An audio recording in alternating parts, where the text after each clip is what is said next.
Hong Kong, I am Andy Curtin, and I'm sitting here with my very good... I can't call you a colleague anymore. Yeah, partner in crime. I think that's the most accurate possible description. In literal crime, sometimes. Mohammed Magdi is here. Before we get started, I am... if you want to find me online, you can look up at Andy Curtin on Instagram, Facebook, Twitter. And Mo, how do people find you? At the other Mohammed on Instagram, that's where I'm most active. I'm also on Twitter and Facebook, Mohammed Magdi. And you can find me at home with my dog most of the time. So, just very quickly, apologies to anyone that tried to listen to the live stream on Sunday. It was a bit of a train wreck. I don't know what's going on. We have to figure out the audio. But, yeah, we just got kicked out for our own podcast. Also, shocker, you and me got together and tried to do something that didn't work. Very publicly fell to pieces. It was such unfamiliar territory. Yeah, exactly. So, we tried to do a live stream with Turner Sparks, who's in New York, our other partner in crime. It's screwing things up, and it was an absolute disaster. So Turner was going to come on to plug his podcast, which you've just been on. Yeah, I was on. It's a lot of fun. Him and Michael Arya Kaplan. Basically, their new format is going around the world talking to comedians who have like political unrest in their countries. So we're talking about the UAE. Didn't Israel. talk to me. Yeah, dude, nothing goes on in Australia. Hong Kong. I don't live in Australia. Yeah, well, he talked to me about the Middle East. Nothing goes on in Hong Kong. At least that's what we legally have to say now. They said comedians, Andy. Oh, mate, I'm cutting you now. So yeah, it was a lot of fun. Also, it turned out the podcast, usually the host would ask the guests to plug their social media. And I, as a joke, said my full address in Hong Kong, thinking that he's going to bleep it out because it's not live. And he just left it in. Turner and I come from the camp of we don't edit nothing. Exactly. I was so shocked listening to it. I'm like, shit. So in case you don't know where I live, I guess you can go back to the episode and listen to that. Thankfully, people had a good enough sense about your apartment that even knowing the address, no one wanted to go there. We literally featured my apartment on a Mama Hoo Hoo video. Several. I took a shit on a Mama Hoo Hoo video in your apartment. That's true. And Tambi showered for real. Tambi actually showered in a Mama Hoo Hoo video. He was supposed to just do a few seconds of him pretending to shower. And he was also so ready to get naked on video. Yeah. We're like, we don't need you to get naked. He's like, I'll do it. Yeah. He's like, don't get so much in character right now. Yeah. Oh, my God. So, the thing we're talking about today. Oh, yeah. So, those of you might be under the misapprehension that Mohammed and I work at a comedy club in Hong Kong, which is no longer true. Yeah. We both were unceremoniously fired this week. And, who knows what's going to happen with the club, but I would guess not much. Yeah. So anyway, we got a call on Monday morning. It's pretty funny because they called me and then they got Mohammed and every staff member at the venue on a Zoom call for a public execution. Yep. For a group. They took him out to the brick wall behind the building. I really hope this call was recorded. I don't know if it was, but it has to be. Yeah. It was quite funny. I told you what my buddy said about it. No. He was like, they're breaking the news that you're all fired. He's like, I want you to know you're not alone. So please switch your camera to gallery view. I also love that they did it. So they got Andy on a call and us on a Zoom call simultaneously. So at the same time, Andy doesn't know what's going to happen to us and we don't know what's going to happen to him.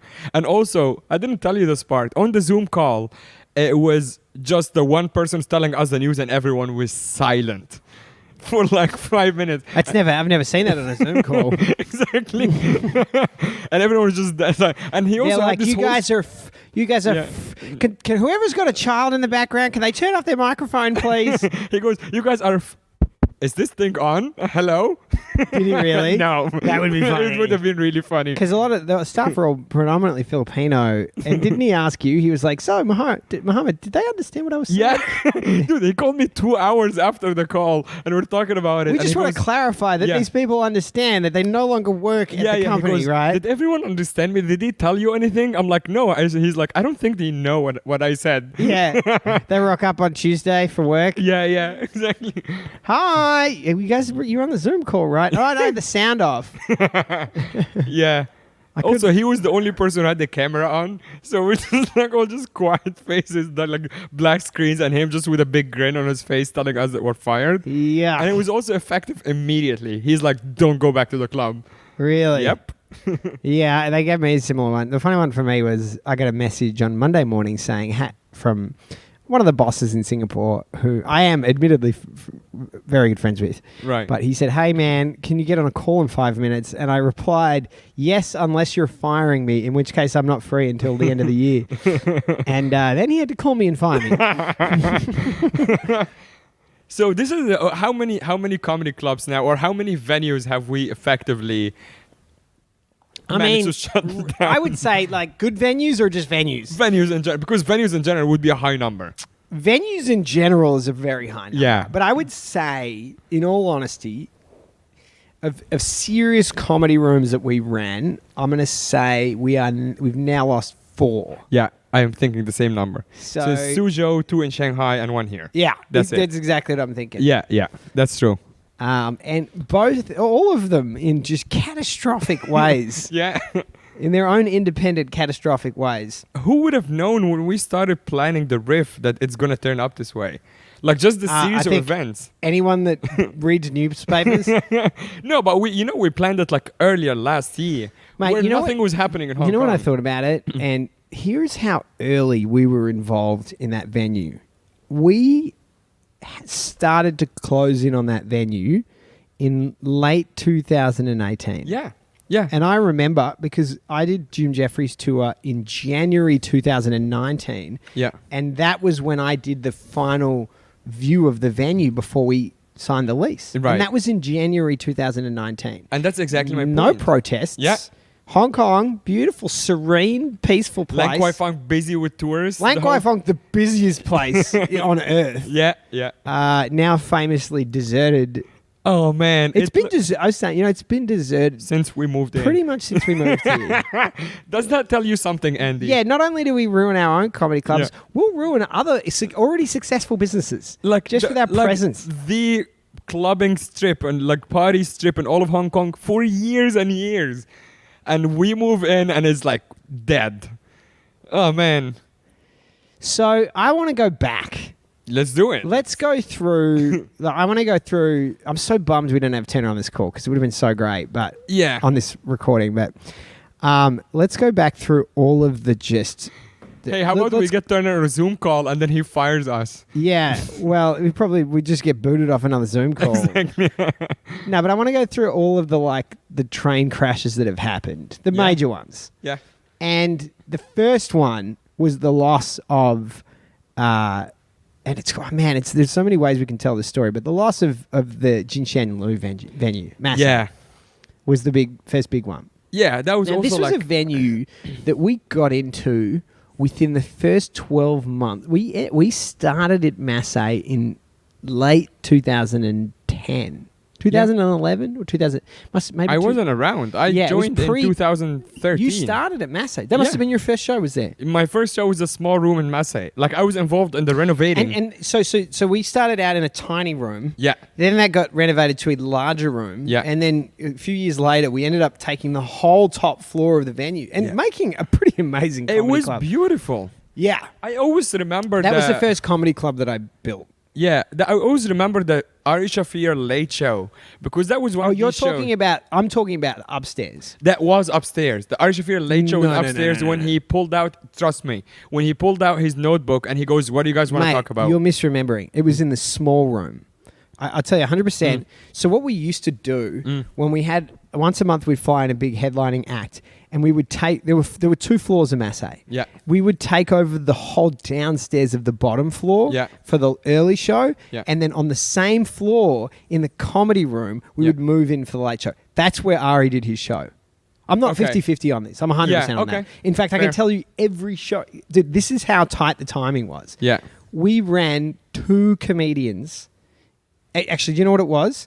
It was, we had, the room got set up while I was on the road with Kyle Grooms. Yeah. And Klosik was living with us. Yeah, I remember that. And he did the top room when it first got built. I think he closed an open mic there on like a Wednesday. And then Kyle Grooms had his weekend in there. And that was it. That was like, we're doing it. Yeah. We've made it. Yeah. We've made a comedy club. We just sold out two or three shows in it. I remember that was the first big headliner was Kyle Grooms. Kyle Grooms. It was beautiful. It was amazing. And we've and we done had it. the bar to the Dude, you left could see of all the the stage. windows. You could see the city. And funnily enough, from that window, you could see the building that I worked in the last job I had before I did comedy. Which Really? was pretty traumatic. Oh, I didn't know job that. for me. And I Yeah. remember standing there looking at that building being like, ha! Look at me. I got ya. And boy, did they get me. Do you think your company was called Zoning Issues? Oh, my God. The permanent zoning issues. So there's a long way to tell that story. I don't even think we have enough time for today. But Yeah. long story short, we actually, before we even had a venue, we nearly imploded because we bought Butch Bradley out. Yeah. We flew out a resident comedian for 10 months. Yeah. An LA professional named Butch Bradley. And we were just losing so much money.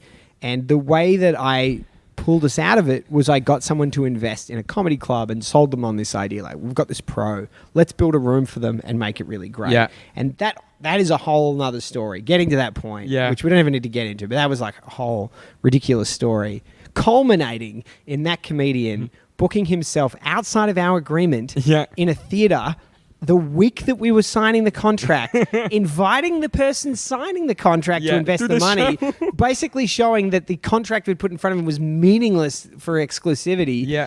He didn't sell any tickets. He got so drunk in this theater. He repeated the same Then joke he repeated twice. the joke, abused a woman in the audience, and had to be pulled off the stage 20 minutes into his own set.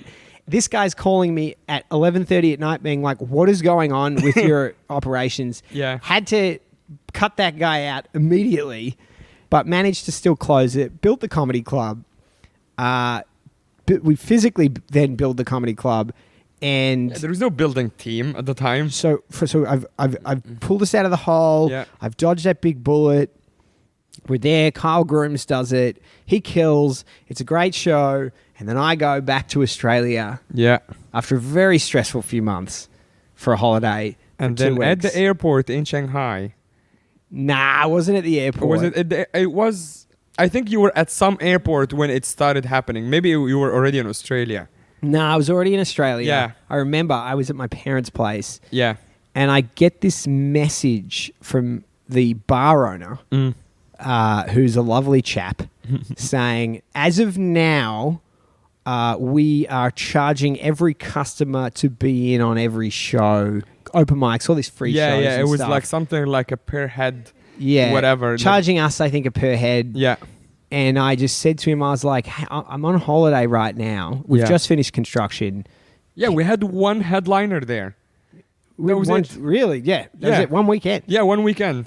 And I said, can we discuss this when I get back? This Yeah. is, bearing in mind, this is A, not a person I'd had conflict Yeah. with. B, a person whose business we'd rescued. Yeah. He had an unsuccessful bar that's suddenly like printing money. Yeah. Because the comedy was booming at that point. And I say, I didn't even say no. I said, can we talk about this when Yeah. I'm back? And he said, no deal, you're out. Changes, kicks us out unceremoniously, pulls down all of our signage. And I had to continue the comedy club on, move it into another venue Yeah. while I'm in Australia for 2 weeks. And it was, dude, I don't see my parents that often. I don't see my family that often. I had 2 weeks of literally sitting on the phone, Yeah. finding venues, moving shows, getting started. So it was funny because I wasn't involved in the operational side at this point. I was Yeah. still just a comic, and I remember you getting everyone on the group chat and going like, "Hey, this happened. This has just gone down. This is just going and down." it's so poorly thought out. I don't know what this guy was thinking. I don't know if he thought that all the comics he would must just have be planned so with a couple of st- like guys, the which later we knew that was the case. Yeah, maybe one guy. Yes, maybe a couple of people, I would say. But in any Yeah. event, save for one lesser comic that we had, the entire lineup was like, we're never stepping foot in your venue. Yeah, And screwed his business, and also, which we eventually completely lost. yeah, he lost that business. Yeah, And just a bizarre greed. And I think he was under the illusion that like he was the mastermind behind this comedy scene that was booming. Yeah, it's also like when you have a venue like this, you just think the venue is everything, and you don't know that the people are everything. It's funny That's that the you know problem. everyone overvalues their contribution, Yeah. but you need everyone motivated. Like Yeah. you want to find a healthy way for people to feel like they're making a big difference. But then you know when you do have success, you get these egos, and some people are of that mind where they're like they can't have the mutual benefit. You know they've got to have this disproportionate benefit to themselves. Yeah. But So, anyway, so all the it comics, was yeah. awful, and it nearly killed the scene because we ended up in a venue that had very generous, what am I trying to The say? Camel. Yeah, the operators of that venue were very supportive. Yeah, and they were great. great to but it was us, just yeah. a bad venue. It's a bad venue it's a great venue for everything else. It's Yeah. a popular bar, and it's good for sports. It's good for hanging out, pool tables, and all of that. It's just not a good venue for comedy. It had a completely non-soundproofed sliding door between the comedy show and one of the busiest bars in Yeah. Shanghai. And this is why I hate soccer. I don't know if you remember this. So like every part of this, I'm just like, Yeah. So like, first of all, Arsenal, the soccer Yeah. team, is very popular in China. It is. Not because they come from an interesting place, not Just because of they the wear place, red because they jerseys. wear a red jersey.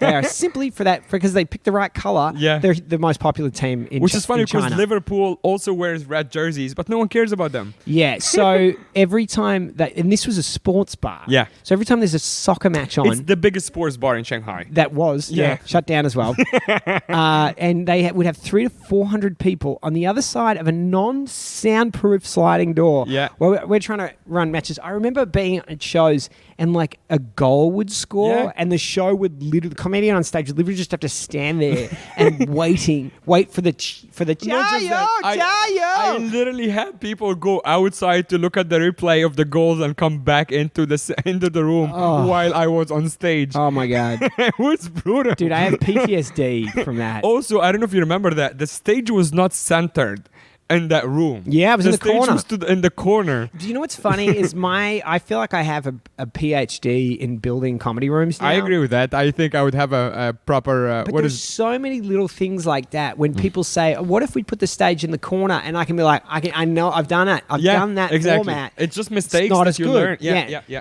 And The stage was also, the height was weird. Like it was too high, as I think I remember. yeah, And it was not ideal. you know, But the staff was nice to us, like, you know, at least giving us this venue when we had not. And then we would also run the shows Oh, upstairs. That's mate, a whole other thing. that whole process of running a show where you have to run over to the DJ and ask them Yeah. to turn the music down. I'm never going to put myself in that situation ever again. So when we have the touring acts, we would have them up in the banquet room. Oh, they had this huge Yeah. banquet room. Yeah. Dude, I'll tell you a funny one. There's so many. so many funny stories from that room. I can't remember who it was, but there was a homeless blind guy that used to play the panpipes outside that Oh, I bar. remember that. And you'd be like in the middle of a headliner show, like 200 people, and you're like, and he's like, how is he doing it out of tune? It's a panpipe. You know, there's no rhythm, there's no beat. It's just a blind guy blowing wind on this thing. Dude, I literally would go down there. I've done this twice and pull out 100 R&B and be like, in Chinese, and be like, this is 100 R&B. You're moving, and march the blind homeless guy like 100 meters down the road. Wow, so much for reputation for being a dick, Andy. I paid him. I paid the guy twice. He probably didn't trust you. He's blind. He doesn't Yeah. know what you're giving him. You know what? The second time I was like, maybe I should just give him 2 R&B. Hey, here, there's an apartment Why am I contract. wasting my money on this? Exactly. Oh, man. Yeah, here's sign here, and Yeah. I'll give you a full apartment Yeah, in exactly. in Songjiang. Just go there. No, it's in Jinxianlu. Yeah.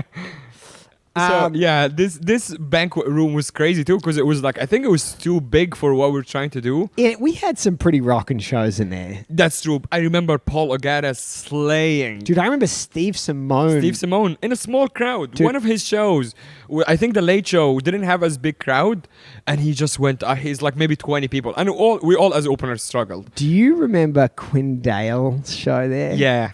So he had a good show, and then the Late Show it was so weird. There was a company that my dad works with in Shanghai at the time, and he just bullied them. He's like, you're taking all of your colleagues to my son's comedy show.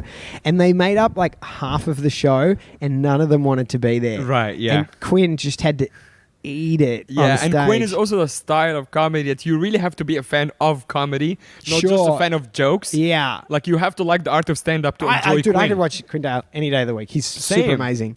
Yeah, but I also understand that like, if someone is just like, sometimes you just want to go and see a guy tell a funny story, but Quinn doesn't really tell a story, he tells jokes. And it's different if you're not into the show. Yeah. It was Yeah. brutal, yeah. So, in any event... How long do we stay at the Camel for? Yeah, you know what? I think it was a year between... I think it took us a year. It was a bit over a year to leave Jinshanlu and get to Shenyang Beilu. Oh, you missed into Arc. Yes, no, so that's why. So I think Yeah. it was like 10 months at the Camel. Right. And then like A couple of 2 months. months. Yeah. So I, watching this scene that I'd spent years of my life building just crumble, and all of these great comedians just being like, well, I can't be in this city for comedy anymore, and just leave. Yep. So I desperately found a crappy little bar with a tiny little room. Wait, didn't also Schaefer remind us that Oh my he God. met, we didn't know that. I think you didn't even remember that. No, I don't know if I He ever matched knew with that. the venue owner on Tinder. So it's basically this rich Shanghainese girl whose dad had given her enough money to just go have a bar. Right. Her bar is hemorrhaging cash. They have no business at all. Oh, in a great location. It was a good in the city. location, yeah. And it was an old Shanghai house. Yeah, It was an yeah. interesting. The room was interesting. Yeah, No doubt about it. Actually, yeah. If everything was different, like I think it that was would be a cool room for comedy. Cool. Actually, yes. Yeah. So many like it was the dark period for comedy. Right, It was yeah. it was rough. I put Darshan in that room. Did you? Yeah. Whoa, I Yeah. don't remember that. Yeah, he did that room. In front of this room completely packed would have 40 like people? 40 is too much. Somehow we still didn't sell it out. A lot of funny things happened in that room. Well, first of all, if there is more than 3 people on the stairwell, it's squeaking loudly. Oh, everything. That you can hear the it. stairwells. It's an old Shanghai Yeah, house. It's like a wooden house. And then also, do you remember one time the toilet was downstairs at the bottom of this narrow staircase, and Drew was hosting, and Laurent was on the toilet, and Drew's like, next comedian, Laurent Janot. And we're like, Laurent, get up here. Laurent Can hear himself. Yeah. doesn't realize, pisses all over the front of his pants, runs on stage with a giant wet patch on the front of his pants. Meanwhile, the crowd is dying laughing. and he thinks Laurent it- thinks he's killing. Exactly. He's like, oh my God, you guys are so fun. This is the best I have ever done. And he's there. We're man. just taking photos, putting it in the group. Like, Laurent literally just pissed his pants and is on stage right now. Somehow wasn't even the worst thing that happened at that. Yeah, at that was venue. miraculously like one of the better shows. Dude, you had a full-on fight there. More than one. The one where Chris Musney was in town. It was Chris Musney and Rudy Tybergsy. Right. Who are both jacked. by Both the way. jack dudes. Yeah. So again, I'm still flying in comics. Yeah. Like, that's how committed I was. Yeah. I'm flying in comics to the smallest comedy room on earth and bring these guys in, and we're having a beer afterwards. And this group of... So here's the thing about in China. People say Chinese people won't fight. Chinese guys will pick a fight if there's If they're a ratio outnumbered, of yeah. 30 to 1. Yeah. That's I've when seen they'll it pick a over fight. and over in my time there. Yeah. And so we're in this bar. This girl running it, she's quite meek and quite small. Yeah. And she's just like in her little bar with her dog and like one barman. And this huge group of Chinese guys comes in, and they start pushing her around and yelling at her and being mean to her. And so the show's ended. Me, Rudy, and Musney are sitting outside the front. And I just hear this commotion. So I walked in, and she's getting yelled at by this dude, and I just said to her, hey, are you okay? And they just launch at me. Yeah. And they there was a small room at the back of the venue, and they're throwing tables and chairs, and they kind of got me into the small room. At which point I was like, oh, they pushed me down as well. At which point I was like, forget, the rule is never hit a Chinese guy. Never hit a Chinese guy. Because you're You will automatically go as a to foreigner, jail. You will go to jail if you You're hit a Chinese always guy. wrong. Right. Yeah. You're always in the wrong. Yeah. It doesn't matter what's happened. You will go to jail. Yeah. Even if you're it's self-defense. Yeah, exactly. But I get to a point where I'm like, I might be in trouble here. I've been hit a couple of times and I'm on the floor. So I just go like full on. Yeah. I start just smacking people. Right. Meanwhile, Rudy and Muzni are behind a crowd of people trying to pull me out of it. Yeah. They grab me. I managed to take a few of them down, and then we just get out of there. And so one of them followed us into the street, and boy, did I unleash a bit of frustration on that person.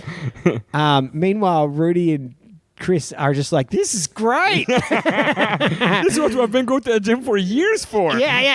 He's like, he goes, this is why you call it Kung Fu comedy. Nice. So that happened. We find after that, Zach, who is the manager, the guy who had my job before me, he finds the Shenyang Beilu venue. Yeah, actually, they approached me. Here's what happened was, so we used to be in the Bookworms in Suzhou, Chengdu, and Beijing. And Beijing. Another set of venues, beautiful venues that was shut down. Yep. So the guy that used to run our shows in Suzhou was actually the manager at Cartel. Yeah, Ben. Yeah. Exactly. So Ben messages me, lovely dude. Yeah, Ben and is great. He's like, mate, we've got a whole floor here just sitting here vacant. I think you could do shows. Yeah. So I go and have a look at it, and I was always very reluctant to run a bar because it's not a business that I understood. It's not a business that I'd had much experience in, running and setting up a bar. Yeah.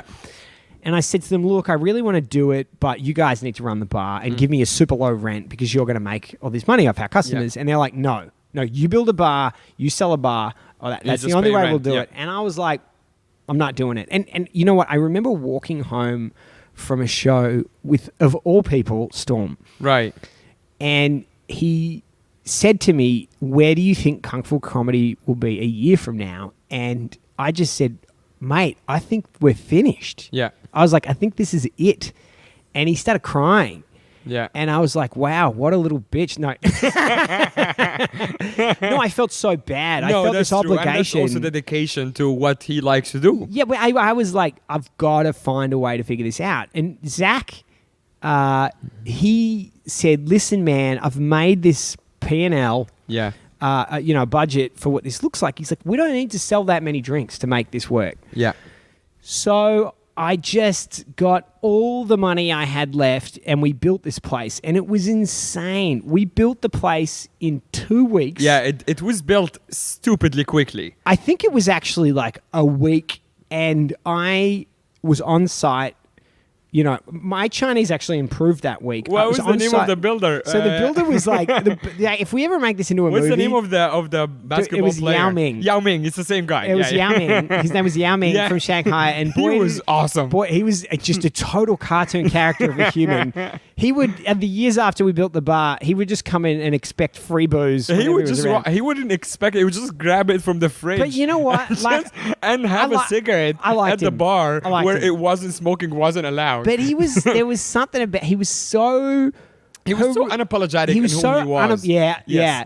And it was very endearing. Oh, yeah, I loved him. Every time he comes in, I'm like, he's going to be a little bit of trouble, but it's always fun to see him. Okay, so I'm fast-forwarding in the story a little bit, but I just want to tell this story about Yao Ming. Just perfect Yao Ming story, right? Yeah. So we... how do I tell this quickly? I'll tell this very quickly. So basically, we built the comedy room, right? And at the door to enter the comedy room was an office. Yeah. Right? We didn't have a bar. Yeah. So what they let us do was our bar is we put up a curtain and brought eskies out. And I remember. We would, literally in an office at a desk, be handing people beers. That was our bar. Yeah. And it was so disgusting and bad and comically unprofessional that I eventually negotiated to rent part of the office. And another dude who was an architect in Shanghai that was a fan of the comedy club very generously just gave us designs for a really low amount of money. He's like, this is what you need to build a bar. Give this design to a comedy. Oh, by the way, building the comedy club, we had no plans. Yeah. No design plans. I literally stood there with a building team and I was like, put a wall here, put a stage, and I just walked in a line. I'm like, this is what the stage is going to look like. No measurements. They built the stage. I was like, it's too high. People are going to hit their heads on the roof. Had to destroy the stage and build a new stage. I remember that. And also, I remember they built everything, and I was like, "Oh, where are the power plugs? Like, where do we plug things in?" They're like, "You need to tell. That's part of the design. They're supposed to tell us that And before." you clearly have no idea. No, I don't know what I'm doing. I never worked in construction. Yeah, like, so we had to break the wall and put fucking power in. yeah. The soundproofing, they didn't know how to do soundproofing. That was a whole train wreck for the whole time that we were there. Oh, yeah. Anyway, so when we subsequently went to turn part of the office into a bar, which was also a horrible negotiation, I remember I'd gone out to like a flooring place in the outskirts of Shanghai with Yao Ming, and picked this flooring. And I remember it was one of the last things they put in, and I remember he put it in, and he's like, "Oh, you gotta come see the flooring." Yeah. And I go there, and it's yellow instead of brown. Right. And he's standing there, Yao Ming's like smoking inside, of course. Of course. And he's like, "So what do you think?" And I'm looking at like, "Is this the material we picked?" Yeah. And he goes, "Uh-huh." And I go, "It's not the material we picked." He goes, "Ah, you got me." Like, He was just trying to get rid of his old stock. yeah. So He's like, the dumb foreigner won't notice. it was yellow. So they had to remove it all and then redo it. And he did it, Yeah. When we would bring him in to like fix like minor stuff, it feels like you're bothering your landlord. Yeah. It's exactly the same. And I had to, everything they built, I had to stand over them and make sure that, like, literally standing over workers for over a week straight. They were still building it the day that we had our first show. Yeah. And it also smelled like paint. Just by the an way. example of how bad we were. We didn't think about the AC. No. This had an AC unit for like 30 people in a room that we were now putting 100 people in. Yeah. And it was the biggest sweat pit of all time. And it was very expensive to install the ACs, actually. Yeah, I mean, with the budget that we had, like, there was basically no budget. Yeah, that's right. No money. We're all broke. So the next venue that we lost was Suzhou. And I think that was the most traumatic for me personally, because it was the realization, maybe I didn't fully realize it at the point, but it was the point at which what China had become was not going to allow us to do the thing that we'd for years thought we were going to be able to do. Yeah, and it was also a stark reminder that you can lose it all. We're in China. Yeah, that you're in China. That's right. So vulnerable. Yeah, you're extremely vulnerable. And the best that can happen is you just lose the business, because it can always be worse. And that's another lesson that I learned. Yeah, you can go to prison. And I know people have been. Yeah, put in prison. absolutely. And you can just lose everything. I saw people all your money getting arrested and their WeChat accounts get frozen immediately. Dude, they couldn't transfer their money out of their WeChat the second they got arrested. Dude, I remember, I don't know if you know her, but you know Letitia, right? Yeah. So her business partner took a job like in marketing at that French bakery that got into trouble. Oh, yeah. La Farine. Yeah. So basically they got done for using expired flour. Yeah. But I think it was just all a stitch up. They also arrested the GM who had nothing to do with anything. She got arrested. She was marketing. Yeah. And she just started working with them. Yeah, so they arrested a bunch of people because the main guy had stayed in France and wouldn't come back. Yeah, and then also she was put in prison, and then for a really long time, they just took her passport, and she was trapped. She wasn't allowed to work. Yeah. She had to do these, like, I think it was her. She had to do these, like, community services or whatever. Yeah, community services and shit. And she can't earn money living in one of the most expensive cities on earth. It was just a disaster. And her whole life, she was just traumatized when she finally felt comfortable enough to tell people about what had happened to her. Yeah. So, it can go bad. In Suzhou, they come in uniforms, the whole thing. So here's just a reminder. Also, we kind of shared that story on the podcast before. Yeah, so, I've talked about this. before. Yeah.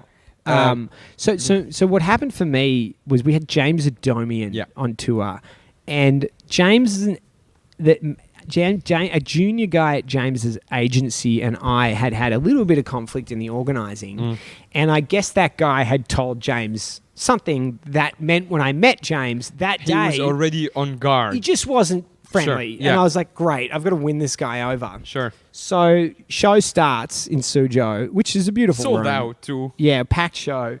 And we're watching the show, and Turner goes to me, hey, that Chinese guy in the back of the room is filming. And as you do, Yeah. I immediately go to walk over to him to tell him to stop. And Turner grabs my arm and goes, well, hang on a minute. He's from the Cultural Bureau. Yeah. And we're like, oh, okay. So...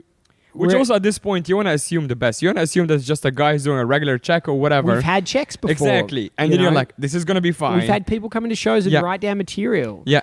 But it was people sitting there taking notes about the material. About dick jokes. Yeah. What are you adding tags? Yeah. Can I get your notes? Yeah. He's like, you should try that next time. Yeah. So we have a bit of a powwow and we decide we need to protect Adomian. Yeah. So there was a back door to that venue and we pulled him into this sort of garage area and said, hey man, listen, the government is here filming. This could go really badly. Yeah. We think we should just get you safe. And he goes, I should talk to my audience. No, he's like, these are my fans. Oh, yeah. He's like, these no are my one knows fans. you. They paid money. These people don't know who you are. Yeah. It's Suzhou. There's nothing else to do. The choice is this or the drunken clown. These people have loved me their whole lives. And listen, I don't want to poop on Adomian because he was cool. But so we end up, he says, I want to go with the show. So I go on as host and I say to the audience, listen, everybody, the Cultural Bureau is here, but James wants to go ahead with the show. Should we go ahead with the show? The whole room goes, no, don't do it. And Keep they all the just money. get You up. don't care. Yeah. They all just get up and start leaving. Yeah. And Adomian's like, ah. So then it's a mess. So then we're stuck with these guys and we're getting interrogated. And the advice that I got was don't hide from them. Yeah. Because they can find you, and if you make them have to work to find you, they will not treat. They will make your life harder. They'll do it worse. Yeah. So I end up giving them my WeChat and everything, and the logic that we had been explained to us was if you get shut down in a city, and then you're okay in the next city, it means it was local. Yeah. If you get and as it turned out, the problem had nothing to do with us. It was a rivalry between bars. Yeah, it that was were someone reporting each reported. other. Yeah. And actually, the bar We had just been, got caught in the crossfire. The bar had been raided twice that week Yeah. for other stuff. So anyway, so I didn't sleep that entire night. I remember being. I remember because I was I was in Shanghai, and you were calling from there. You're like, I was this like, is so stressful. everything's over. Yeah. you know, and we also had James. So Suzhou would usually be on a Wednesday or a Thursday. So we had him the next night in Shanghai. we had 3 shows over the Yeah. next 2 nights Yeah, in Shanghai. And the logic is, if they come in here, it means we're a national concern. Right. So we have to run these shows. I haven't slept all night. And back then I'm drinking. So like I'm also like pretty exhausted from everything going on. Yeah. And maybe didn't drink that night, but the previous 2 nights we've been on the road. Sure.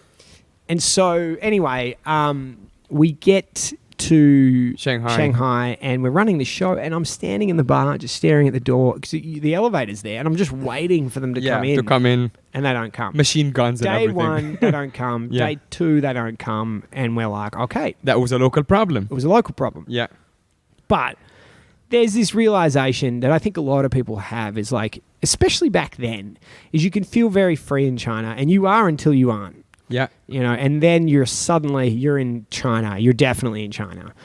And when you also get to a certain level of success, like the business was successful, I would say. You get heat. You're living on borrowed time. That's what I learned. Yeah, you get on lists. That's the thing is you either fail because you don't make money, or you make money and you fail because you draw attention to yourself. That's right. There's no middle ground. I remember actually this is basically like the advice of starting small businesses in China.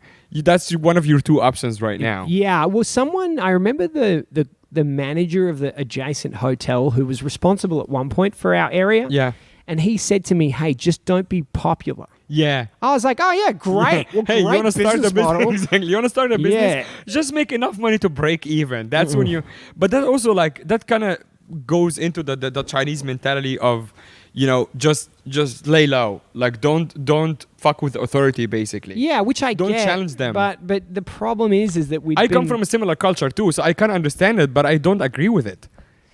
And so, the problem was that we'd spent years developing this idea that was working. Yeah. So anyway, so that was like pretty horrific, and that was the point at which I personally started to realize that we needed to get out. Yeah. And it took some time after that, but we certainly, we managed to get Live Nation on board, and we managed to plant all these seeds for getting out on the back of that situation. Sure. And then fast forward to the next comedy club that we lost. So, and this is so crazy, but and you remember this, the week that we got shut down at the final venue in Shanghai, I sent a message to the comics saying, that was the peak. Yeah. This is the best. Dude, that message is still on my phone. It's the best the comedy club's ever done. The lineup was the strongest. The sales were the best. We'd peaked. There was such the great energy of also just everyone new was comics so coming motivated. Through, mics. Oh, mate, it was just a hot scene. It was, and keep in mind that for the last 2 years before that, we have always lost the top comics on our lineup. So that's the problem when you try to run a scene, is that you've got to grow faster than the transients in a city like that, because people get good and they leave. And you know what? Testimony to how great that scene was. How many of those guys went on to become professional comedians? That's the point. And we were never of course it makes our job. So in other harder. scenes, people leave and they just stop doing comedy. For us, they're leaving to do comedy on a higher because level. They have outgrown the club. Yeah. Which for us is obviously a sign of success. Yeah. But it's also a motivator. It's also a sign of failure. In China, it is. Yeah. That's the thing. So anyway, we lose that venue. So Tuesday, I reckon I sent that message out. And then Wednesday open mic. They hit us at an open mic, and they come in with their badges, and it was so sad because no one understood what was going on. I literally had to go on stage and send the audience home. They had to send them home, and they're all like, "Oh, I guess we'll see you next time." And we're like, and I'm sitting there like, "This is it, guys." Yeah. And the other thing that was sad is the death of the club, and I think I don't want to get into too much about the one now, but it's sort of like you're like, what? When is the end? You don't sort of get a moment to be like, we're finished. It's sort of, you find out it's done after it's done. Yeah. You know? Yeah. And I was like, I don't know that this is the end, but I think that this is the end. And we really didn't know it was the end for some months after that, when I'd failed to solve the problem. Right, yeah. And we I were think also at that given point, all this crazy conditions if we are to reopen. Yeah, and people were saying that people didn't realize that it was real. And I remember when I finally changed the profile pic on the Kung Fu Comedy account to my own, because it was my personal WeChat, people were like, "Oh, it's done." And that was that was way after. Dude, that was pretty much after you moved here. I think I was living in Hong Kong at that point. It took you a whole year for you to actually get in the mental state that you Well, it's just I realized that it was pointless having I get it. No, I get what you're saying, but it is it is frustrating. And fast forward to our situation now. Well, then I want to add a couple of things to that, because I tried to rescue it. I went and met. Oh, by the way, when I was talking about the guys in Suzhou, so I gave them my WeChat. So they messaged me, and they were like, "Hey, we need you to come in for a meeting." Yeah. And I was like, "I don't live in Suzhou. Yeah. I would have to go to Suzhou for a meeting." Come in for a meeting. No, they said, "If you don't come, we'll hand you over to the entry-exit bureau." Yeah. That's what they said. God damn. So I was like, "I'm on my way." Yeah, exactly. They're like, it's not. And a you know request. what? When you're cool with them, those guys, they were pretty chill. Yeah, I mean, none of them is senior enough to be No, they're just following orders. Exactly, but they have the capacity to screw you more than they have to. Yeah, but I also believe in people like this, because I come from a military family. My dad is a cop, and I get the idea. I love that you think the cop is the military, which is the most Egyptian thing ever. It is. I was gonna say I understand the difference, obviously, but back home it's the same thing. I get it. Yeah. So I understand when you have that much level of authority. But most people are just good people. They're just following the rules. And when they see that you're not looking for trouble, they try their best to not fuck with you. Yeah, there's no point. Well, I'm not saying most people, but whatever. Yeah. There's this scope to get to minimize the impact. Right. Yeah. And they brought me in, gave me tea, and they're like, "You just can't do shows anymore." Yeah. And so I did the same thing in Shanghai. I went and met with them. And what I didn't realize is that the division for shutting you down is different to the division for approvals. Yeah. Because we had a working relationship with the ones approving the shows. So I was told to take in Lewis. Yeah. a Shanghainese guy and said, let the Shanghainese have this conversation Yeah. because it greases the wheels. I Yeah. don't speak Shanghainese, I speak Mandarin. Yeah. And they said, pretend you don't speak Chinese, let them talk in Shanghainese. So we do that, and it's not going well. So I just, screw your plan. I just start speaking to him. And I was Yeah. like, you understand that you're the Cultural Bureau, and your singular contribution in a division that's supposed to foster culture is to destroy it. And that this is such a beautifully unique Shanghainese thing, this scene. This feels like a scene in a movie when you like have this whole beautiful speech. Yeah, and they're just these And two idiots sitting there. Exactly. And then Just it like, cuts back to like, but we just we got the memo about it. And you know what? They even agreed with me. They're like, we agree with you, but you know, there's nothing we could do about it, right? yeah. They're like, we're just following the orders, dude. Yeah. So anyway, so that was a disaster. But we had already at that point set ourselves up for the riff. Actually, what was going to be called chaplains. Yeah. We're going to call it chaplains. Yeah, in the I still have the original designs with chaplains all over it. And they said that the reason we didn't use chaplains was because they were afraid we'd get sued by the chaplain estate. Yeah. But in hindsight, I think the riff was a better name. Yeah, I like the riff as a I'm name. not against it. I just think that they were smart to actually not have chaplains because obviously Live Nation is a huge company and chaplains can come after them for a lot of money. So And also it turned out the logo we'd made was apparently like remarkably similar to his signature. Oh, was it? Yeah, That's was funny. It was quite similar actually. Oh, okay. I haven't seen his signature before, but that's quite funny. He always signed in blue neon.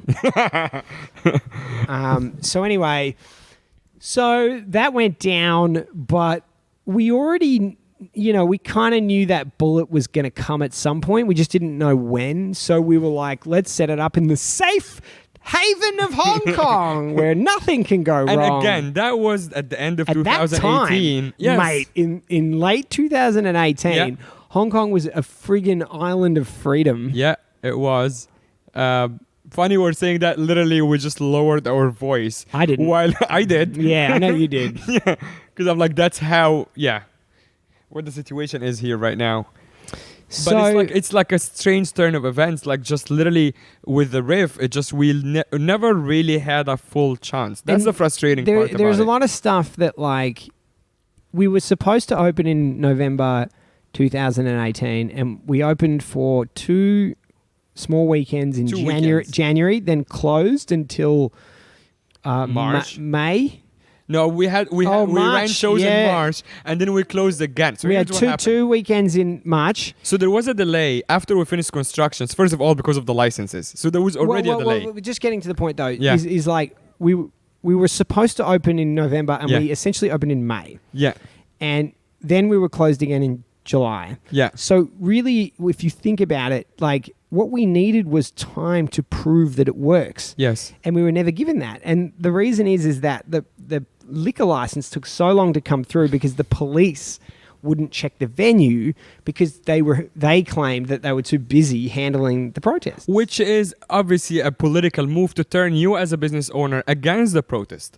Yeah. That's what I believe in. It might be a conspiracy, Well, but that's what I I'll think. tell you this. Yeah. The people that work in the police force that handle the licensing don't handle the street. That's exactly my point. They do have different to work. division. It's a different division. But Yeah. because I talked to other venue owners and they all said like, oh, if I have a fight, they don't come in and they call the cops and the cops are like, oh, we're out on the protest. Yeah. When there was no protest at the time.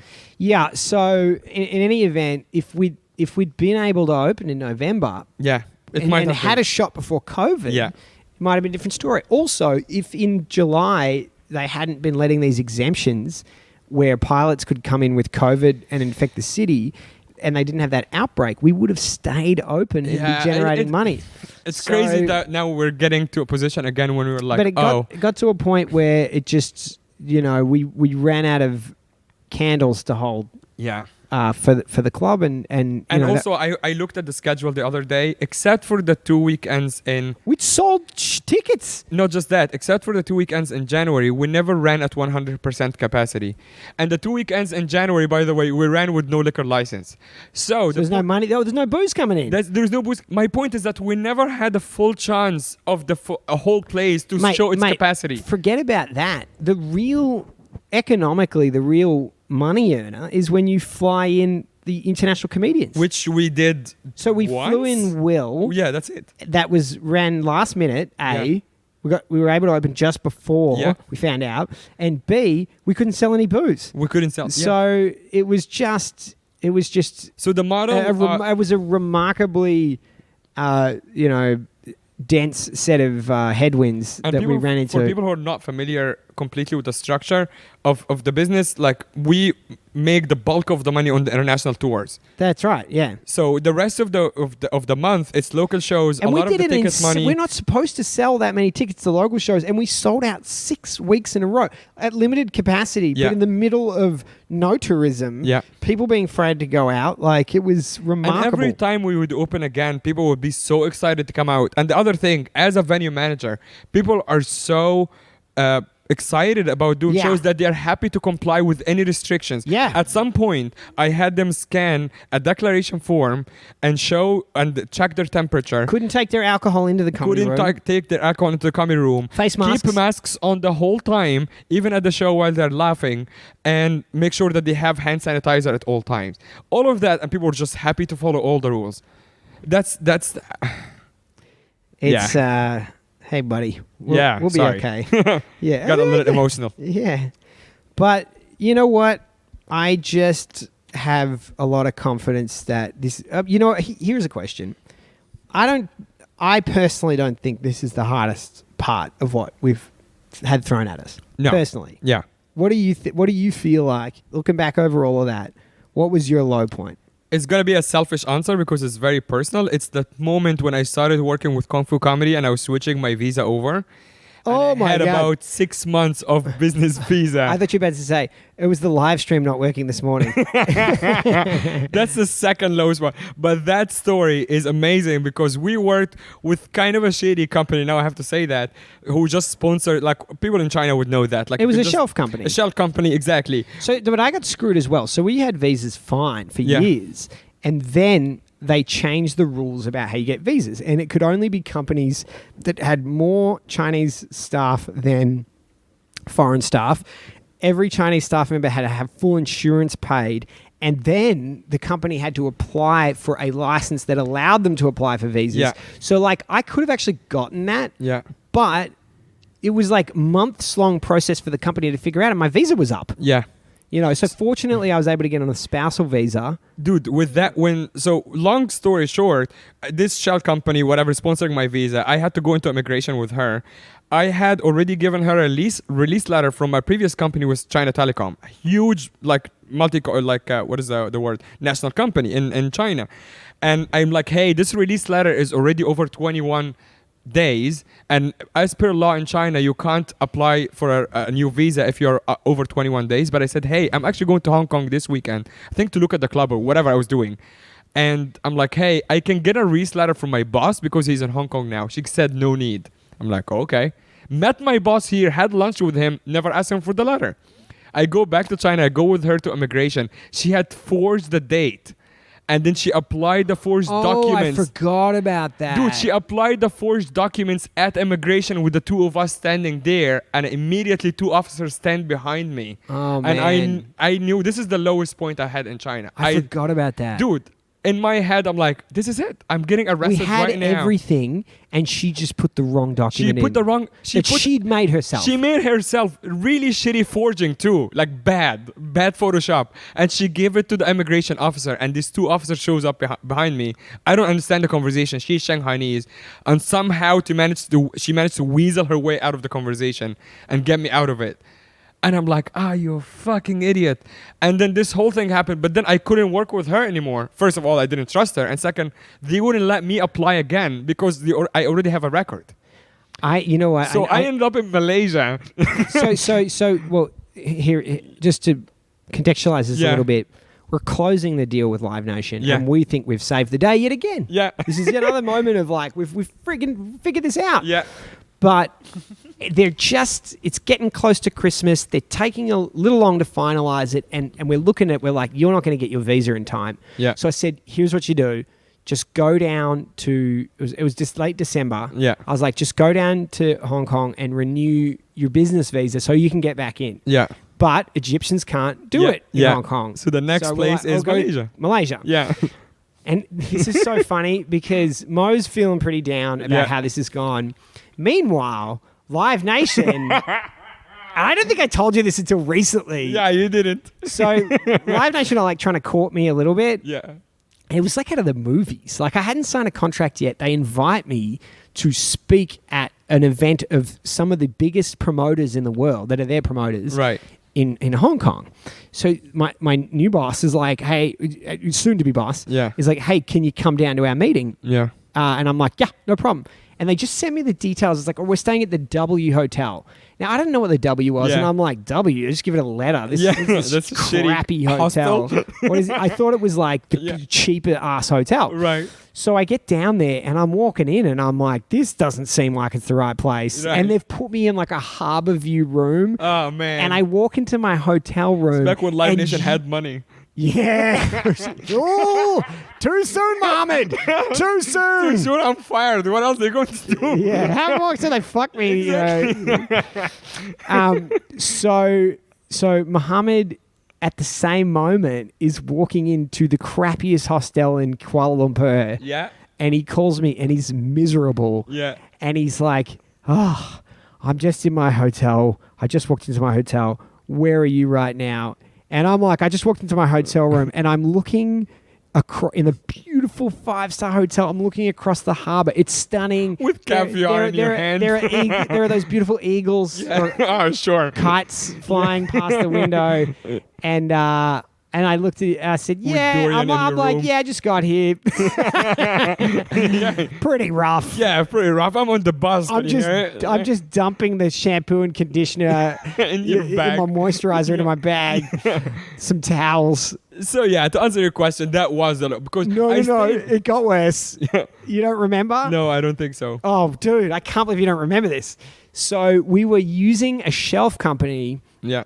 To renew your visa. Right. Now, the thing about the shelf company is it was owned by an actual running business. Right. And only the boss knew about that. Yeah. So they put the number of the reception on I remember on that. the application. Yeah. On the letter. And then so the friggin' embassy or the visa office in KL calls this business. Yeah. And is like, hi, we're looking for someone from this company name. And the woman's like, I don't know that's company name. Yeah, That's they're not like, us. oh, there is an application from Mohammed. They go, we don't have a Mohammed. We don't know about this. Visa denied. So you get denied. You're stuck in KL. You can't stay in KL. You can't leave KL. Can't come back to us. Yeah. And miraculously, we managed to get me a week of whatever visa. I got on the phone with the visa office there. I said, listen, we just had some idiot. They run 2 companies out of here. Yeah. And somehow we got you back in. Yeah. On like a 1-week visa. It was like 1 week. Yeah, yeah. But it was enough to get you onto the working visa. Right. And then, we managed to miraculously switch over to Live Nation. I don't know how we got through this stuff. So crazy. So this is definitely like almost being arrested for immigration fraud is definitely the lowest point. Interesting, yeah. For the record, it was not my fault. Mate, lowest point for me was having to listen to you retell the story again. Oh, hey, we're back on comedy. And you fucking dropped. I'm just... Oh, no, we're still on. I just kicked the friggin' Zoom off the table. Oh, karma, everybody. Yeah. Anyway, so I think the low point for me was into ARC. That's when I felt like we couldn't do it. Yeah. Like even now, I sort of know that we can do it.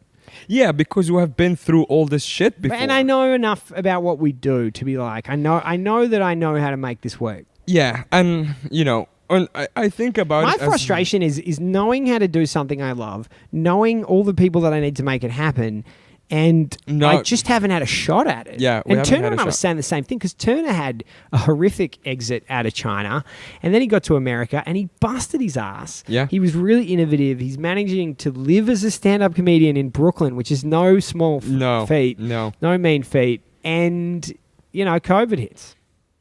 Yep. And I know COVID's affecting everyone, but he had such a challenging run to get to that point. Yeah.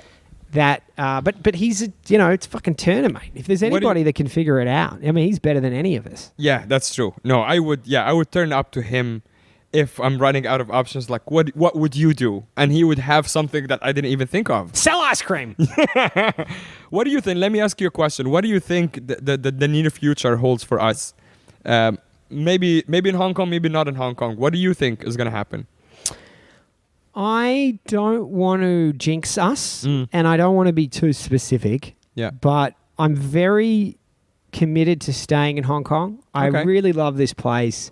I think the scene here is miraculous. The people here, Karina and I were talking about it. Yeah. Garen, Mahesh, and Ryan, Vivek. I don't know about Mahesh, but the rest of them. I don't know what is with you and Mahesh. You brown guys can't be the same. What are you? Vying for the token brown guy position? He's like everything that I can't be except for being funny. But everything else, he's jacked. He has a great job. Yeah. And I'm like, fuck this guy.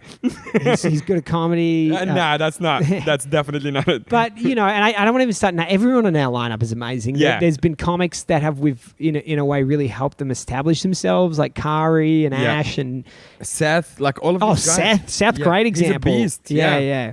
I don't think you should call him a beast, but beast at comedy. He's great at comedy. Yeah. And great people. It's such a great vibe here. So you want to stay? You know that, and I think that they're, I'm working on figuring that out. And if that doesn't work, there's other places we can go, but this is not enough for me to give up on what we're doing because I know we can figure it out. And I don't feel panicked. I don't know why. It was to get the call that we were fired. It felt like a movie script where the writers got lazy. Right. Yeah. I was like, and they just had to cop out. I'm basically. like, really? Yeah. That's the direction this story is going in now. I'm like, okay, fine. Right. It almost feels like writers got lazy and repetitive too. Yeah. It's like, I'm like, guys, come on. Switch it up a little bit. Yeah, exactly. But then I'm afraid of like jinxing that. It was like, be creative, and then they just arrest us. Like, all right, can we go back to getting fired? We all get cancer. Yeah, so I don't know what the future's going to hold, but I can tell you that it's going to take a little bit more than us getting fired for me to stop doing the thing I know we can do. And on that lovely note, I think it's time to plug the Patreon. If you want to, if you want to give us some money, we'd love to pay rent. We'd love to eat this week. Yeah, we'd love to eat this week. No, we don't have a Patreon set up. I don't. I do. I mean, I'm about to by the time you release that. From today to tomorrow. Go to www.patreon.com/theothermohammed. Fuck yeah, dude! You /visa fraud / not as funny as Mahesh / oh my god, I had to listen to that story again / All right.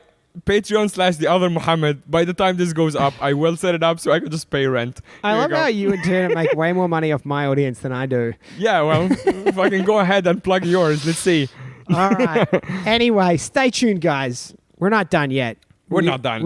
We got more coming, and we will figure it out. I don't know exactly what it's going to look like, but maybe we'll be selling ice cream. Who knows? Or putting up content on Patreon. But hey, so every Sunday at 11 a.m. we'll be doing live streams. Yeah.